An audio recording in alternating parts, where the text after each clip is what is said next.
Guys, there's something seriously wrong with me. Like, seriously.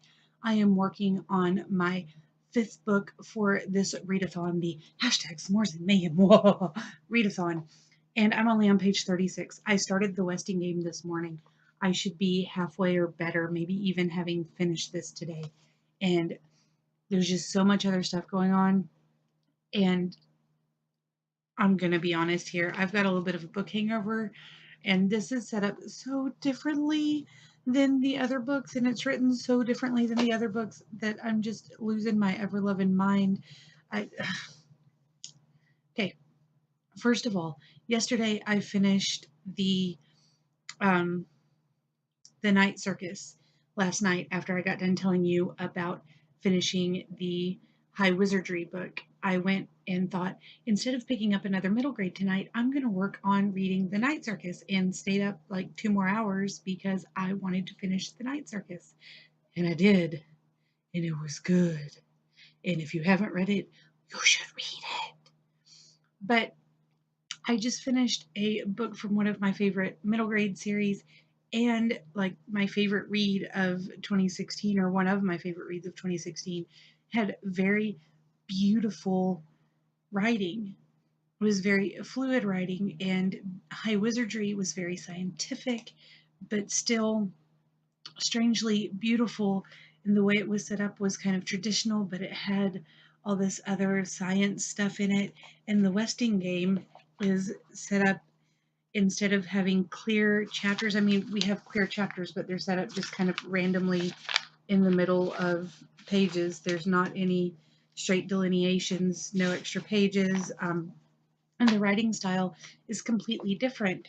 So while I was getting my child into bed, I pulled out my phone and I thought I'll check and see if they've got the Westing game as a book on overdrive so I can just listen to it, right? They don't. But what they do have is Mr. Limoncello's Library Olympics, which is the second book. It's the sequel to Escape from Mr. Limoncello's Library.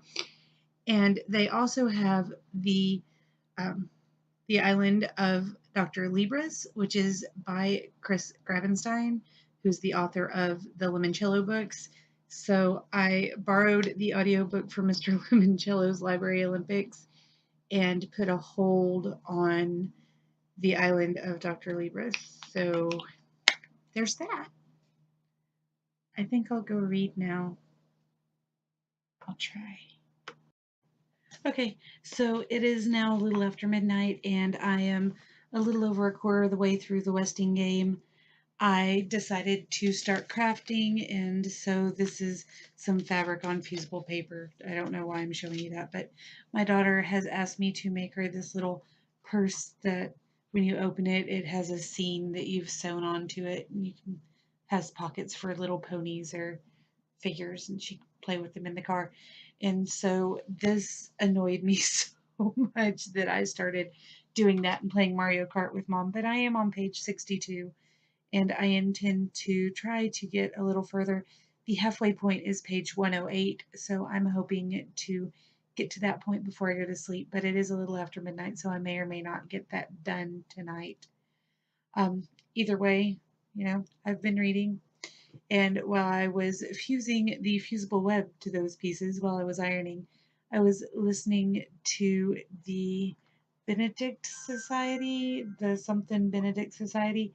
I listened to the first big chapter, The Mysterious Benedict Society by Trenton Lee Stewart. I listened to the first big chapter of that and the first couple of chapters of Mr. Limoncello's Library Olympics, but neither one of them are summer related. So that just kind of doesn't have anything to do with this, but I thought I would mention it because I'm enjoying them both.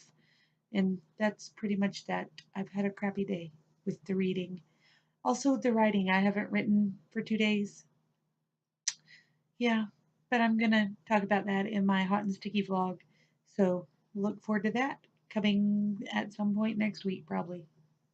Okay, it is now noon on the 8th, which means that we are halfway through the last day of the hashtag S'mores and Mayhem readathon.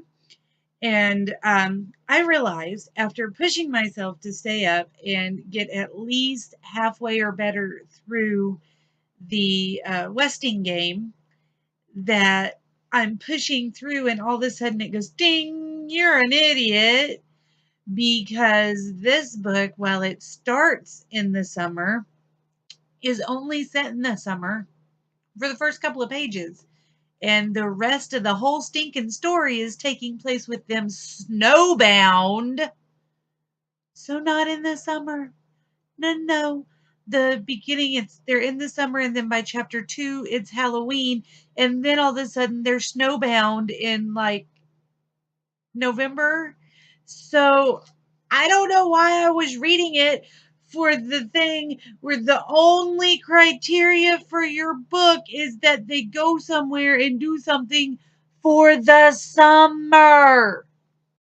Instead of the Westing game, I've started Wish in a Bottle by Morna MacLeod, and this is a Scholastic book from the late 90s, and it is written in such a way that I feel like maybe it's a reprint from the 70s or something, but I really enjoy it. It is very cute, very sweet so far. It's the lower edge of middle grade. It's in that kind of gray area between children's and middle grade, but it says middle grade on the page I looked at for Scholastic. So there you have it. It's 130 pages, and I'm about halfway through, and I'm enjoying it. So I should be able to finish it today. Today is the last day of the readathon, so I will have the final vlog up probably tomorrow afternoon sometime, talking about what I finished and, all of that good jazz. If you have any of the books that I read that you would like full-on reviews for, please let me know, and I'll get started on those, and I will probably repeat that in the next video, just so you know. I'm going to keep repeating it until someone tells me to do a full review on something. I'm just going to keep saying it over and over again. And other than that, I'm going to go read and sew and do stuff, and I will see you guys later. I hope you have had a fabulous reading week. Bye.